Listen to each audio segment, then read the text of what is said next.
Future. Execution. Spatial. Innovation. Fantastic. Integration. Ambition. Inspiring. Geospatial. Electric. Collaboration. Powerful. Networking. Really enjoyed Rob Morrison's talk this morning. I think he gave a really great oversight on GIS, and I'm really looking forward to the technical sessions. I think the Dublin Airport talk should be really interesting. Really looking forward to hearing more about AI and its applications in GIS because, as we know, it is affecting all of our lives in so many ways. I was particularly interested in Northern Ireland Waters, trying to integrate all the data, working together and not having silos. The panel I'm really looking forward to is field maps and Survey 123 because we utilize that in my environmental consulting firm. We're out in the field all the time, so I want to see what tips or tricks they have.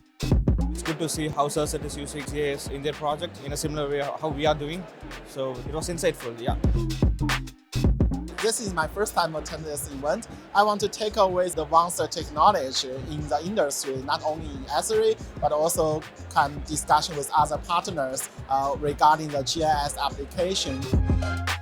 The main takeaways for me would be for organisations to better understand how location can make an impact for their organisation, even if they maybe don't feel that they fit into the bracket of someone that might use GIS. Networking, meeting new people. There's so many different organizations. That's the biggest plus for me personally at the event.